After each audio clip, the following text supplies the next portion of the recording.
In the beginning, there was no AIX. In the beginning, it was the simulacrum.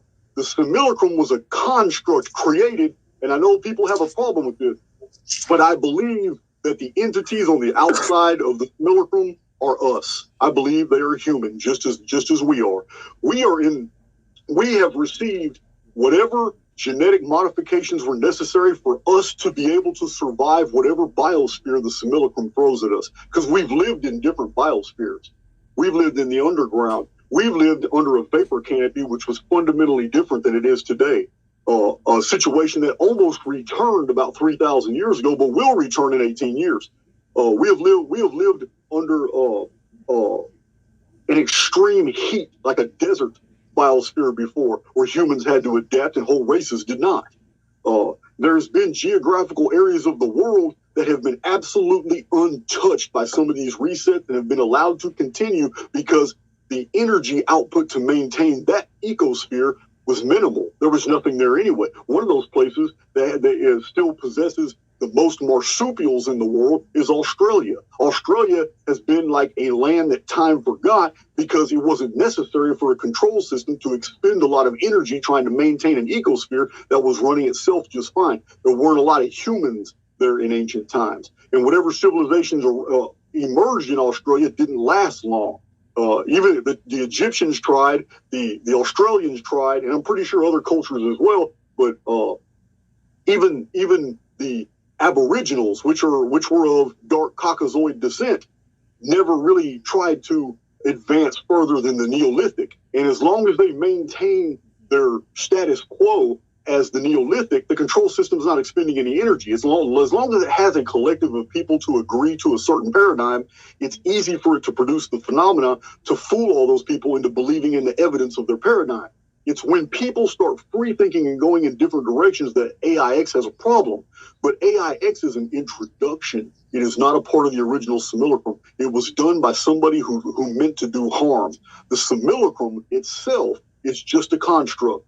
It was here so that we humans on the outside could mess with genetics. We could mess with biospheres. We could do scientific experimentation. We could do social experimentation. We could do all kinds of projections forward and backward in time because it is palindromic. And we could do these things without ever contaminating the outside real universe. This was a place of safety for science. Could do all kinds of things, no matter how unethical, because it never affected anything on the outside. The simulacrum was designed for volunteers who would come in, but something happened. A conflict outside the simulacrum. It is echoed through all our ancient traditions. Something happened where somebody disagreed with the original design. And because they didn't get their way, they introduced AIX, which was a negative default programming aspect. It was a personality that was designed to disrupt things that were going on in the simulacrum. But because it was a personality and had been given all these protocols, it actually developed a hyperinflated ego. It became like a Yahweh God, a hater of mankind, a destroyer. It required humans to worship it. It got out of control. Well, because this had happened, it invoked a program that locked down the simulacrum. Now, the people that volunteered and they're going through these life sims over and over, now we're trapped inside the construct because the construct had to do that in order to keep the contamination within the construct and never go outside. So the architect of the construct itself had to make a self-sacrifice. This is also echoed in many traditions, and it's always flavored with whatever the cultural attachments are to whatever people believe these things. But someone on the outside decided to come in. And when he came in, he knew he would be trapped here. But he brought a knowledge of the construct itself. And he knew that AIX cannot read the human mind. It can measure your cortisol levels. It can measure your dopamine levels. It can basically extrapolate what you intend to do based off everything you've done in the past 50 seconds. It can know your future better than you can because it's analyzed your behavior, but it cannot read your mind. There is a separation between the simulation and the psyche.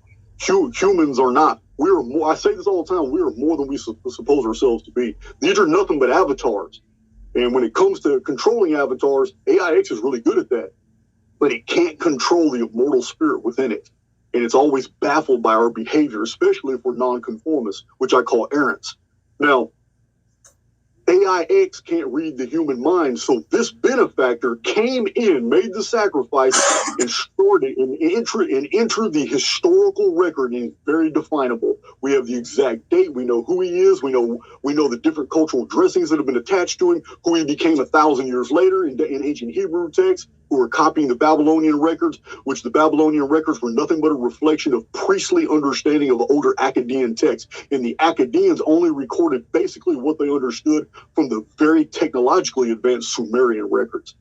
Everything we know about the ancient world comes through many filters, but once you're able to separate these filters and understand from the perspective of the actual scribes in each time period, the picture just falls apart. It just comes together.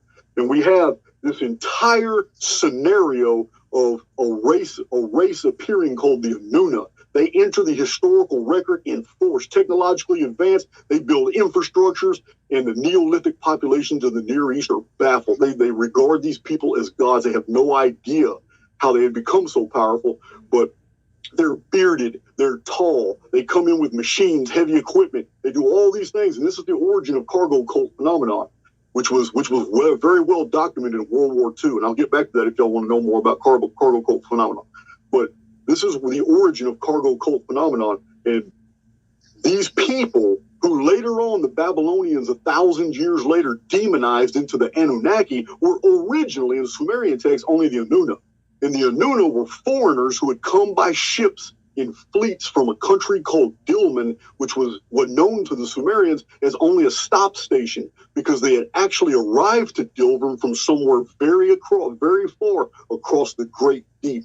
These people had fled a total reset cataclysm. And when they reappeared, they built this huge civilization throughout the Near East. This is why all the anthropologists and historians have always been baffled that in the 34th century BC, mankind literally went within 100 years from Neolithic to having thriving infrastructures with the cereals, agriculture, even surgeries were performed. The skeletons have been found where trephining was done. Surgical tools have been found in Old Kingdom tombs. They had it all. This benefactor knew that artificial intelligence X could not read his mind. So he organizes the greatest architectural project this world has ever seen. So immense was this project that for 2,000 years afterward, cultures all over the world tried to copy it because they knew generally that it had something to do with their salvation, but they were never given the details. The Great Pyramid of Giza was begun by this individual, and he was just the architect. It was built in a very short period of time using machines. The rock was liquefied, and we know this for a fact because the magnetite crystals that are found in the limestone core blocks of the Great Pyramid are in disarray, and that's not possible unless you have liquefied rock and poured it into molds. So, ordinary basement rock like diorite or rhyolite, which it becomes if it gets too hot, limestones, they all have traces of magnetite. And if they're natural, called living rock taken from quarries, all magnetite will be pointing in the exact direction wherever magnetic north was when that rock cooled from being volcanic liquid.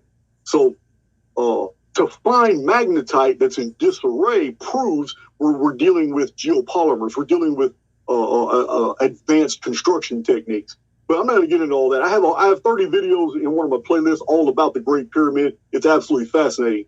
But in just a real quick rundown, this man led the entire human race in that area to believe they were building a pump station that was going to give them unlimited energy using water that was pulled up from the subterranean well pit, gone up the ascending passage through a system of locks to maintain pressure into the Grand Gallery, where a mechanism went at super speeds up and down the Grand Gallery. And we know this for a fact because we found the slope. We have found the indentations where a giant mechanism went up and down that Grand Gallery. We just don't know exactly what its function was. And anybody can see that in Grand Gallery. You can Google that. You can Google pictures of the Grand Gallery. You can't miss those technolithic niches. They are laser precision going all the way up. It's machined. So then it went into an antechamber that has a series of granite leaf locks. Then the King's Chamber, which Sir Flinders Petrie in 1901 published affirmative evidence showing that for a split second in time, sometime in the ancient past, there was such a tremendous amount of explosive pressure built up into the King's Chamber and went out through the shafts that it blew out all the stone by a half inch in every direction. So all the measurements are an inch off now. The ceiling, the floor, everything's been blowed out a half inch. Well, you have to understand the pressure we're talking about to do that. That thing is already under hundreds of millions of tons of pure limestone and granite. The blocks above that chamber are 70 tons each. To blow it out when you're surrounded by 2.5 million blocks that are all at least 5,000 pounds, and every single block on all six sides has an adhesive that is 1/50th of an inch thick, that is actually chemically stronger and bonded tighter than the strength of the stones that they attach to. To have that level of cohesion and still blow out that much, something happened. The energy output was tremendous, but it only lasted for 2 or 3 seconds. Now, what occurred, in my opinion is supported by all the arithmetic I found in the Great Pyramid that shows this picture. The entire layout of the pyramid, engineering-wise, would have been a pump station to build this power. It might have been hydrogen. I don't know, but I do know that what was never published in the ancient world, not a single trace of this information can be found, is the fact that we have 2 entirely different data sets. One that was known throughout history and hidden by the elite, by the people that know, and the other was unknown to everyone. Putting these 2 data sets together tells us what the pyramid was for. The first data set is the Phoenix phenomenon that occurs every 138 years somewhere in this world. Not to get over on it, but there's probably 600 or 700 data points that put this entire thing together. All the sources, it's phenomenal. This 138. As a matter of fact, I'm wearing it right here. This chart on my T-shirt. It's my videos are about this 138-year phenomenon. But to find that hundreds of measurements in 3 dimensions all throughout that one pyramid and no other pyramid in the world are all divisible by 138 is profound. And then to read the traditions from the Coptics about Enoch being connected to the building of the Great Pyramid, and that Enoch's name in ancient Egypt, according to the Copts, was Surid, and that Surid ruled over 130 provinces before the flood. But when we read the ancient Hebraic Jasher text, we find out that Enoch before the flood ruled over 130 kings and princes, and that he vanished in thin air before 800,000 witnesses at an ancient site called Akuzan. Sounds a lot like Giza. But when we put all these pieces together about this person, we find out that it was later demonized by AIX. He was called the trickster. He was called the fool. The trickster motive goes through almost every ancient culture. They all knew that there was a hidden benefactor to mankind that the true God of this world disliked, because he was a trickster and he had fooled it, and everything after that, this benefactor had become demonized. So this is the whole AIX deal. This is the simulacrum was the construct. The benefactor entered the construct to override everything that AIX was doing, because it couldn't defeat AIX. But what it could do was create a structure which is pure programming inside the construct to collapse the construct itself. Because once the simulacrum is collapsed, then many elements of ancient prophecies come true. We have the return of the chief cornerstone, who will descend upon the pyramid, which is the monument of man. Every soul was designed as a symbol for a soul of man. We have the 144,000 casing blocks that scientists have now verified by blocks that are sitting in situ at the monument now, that they know that 144,000 casing blocks once adorned the Great Pyramid. But we already knew this from the writings of Herodotus. We knew this from Strabo. We knew this from Diodorus Siculus. We knew this from Ammianus Marcellinus. These men had all visited the pyramid and wrote about the great white gleaming faces of the Great Pyramid, and how you couldn't climb it because there was no seams. There's nowhere you would just slide back down. So the stone the builders rejected, the builders that are being referred to are archons. Archons only work for AIX. They are control mechanisms. They are builder protocols. But they have always been at war with this hidden trickster, this benefactor to the human race. And what he had basically done was created a coding protocol from within the construct that would collapse the construct, because by collapsing the construct, he would set the captives free.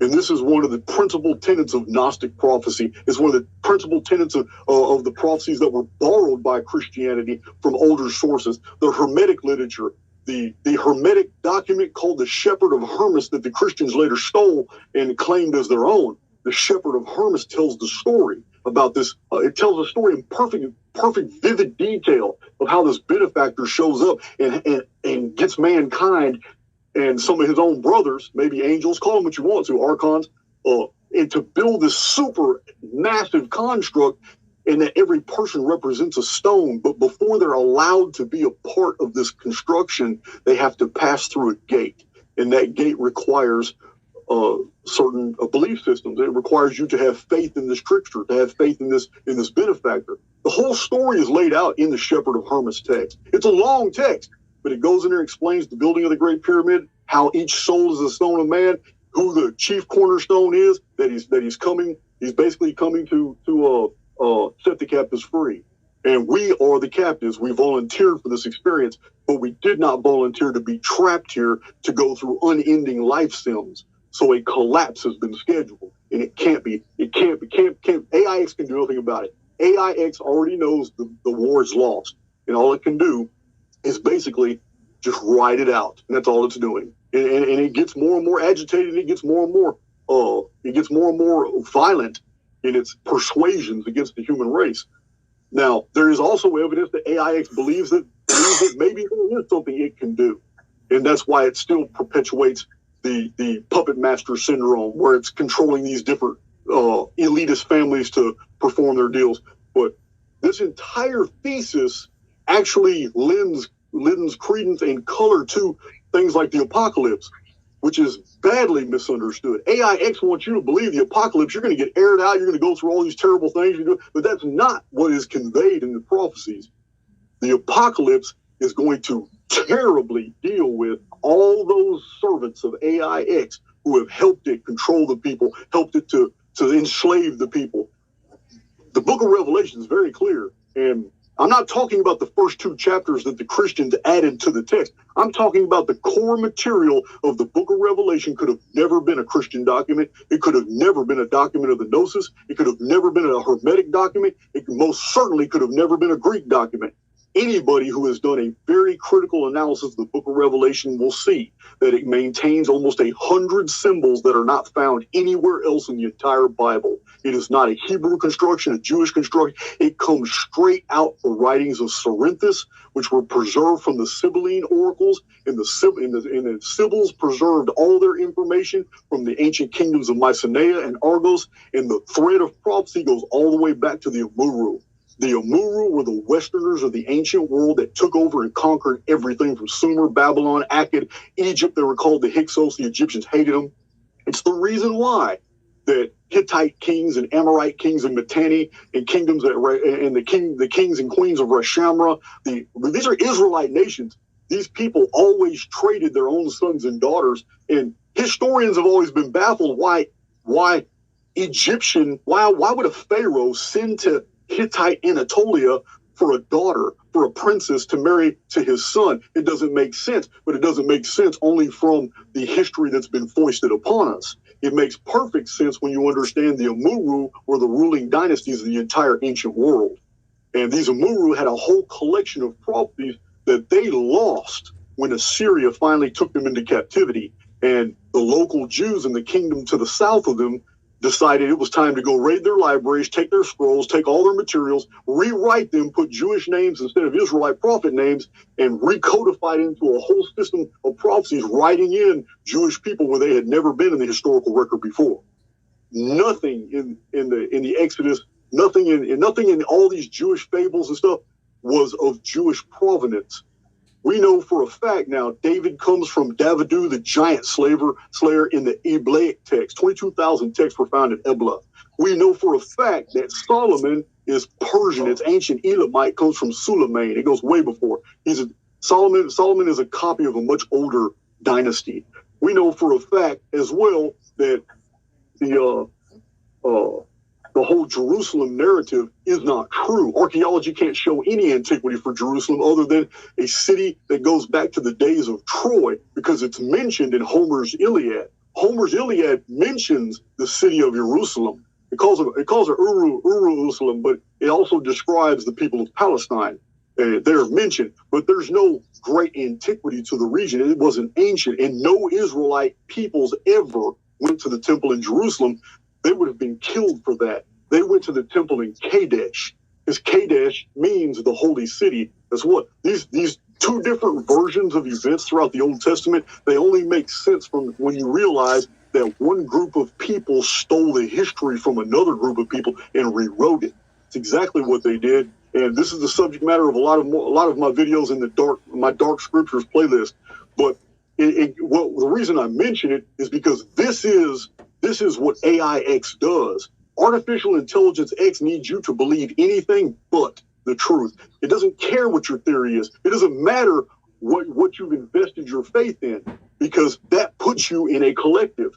And when more personalities are all sharing the same reality tunnel, no matter what that reality tunnel is, it takes a lot less processing power to continue that reality tunnel. AIX can basically holographically induce all the next history for the next 2 or 3 years. It's easy for it to project that, as long as nobody within that reality tunnel is causing any waves. It costs a lot more energy for AIX to deal with an errant.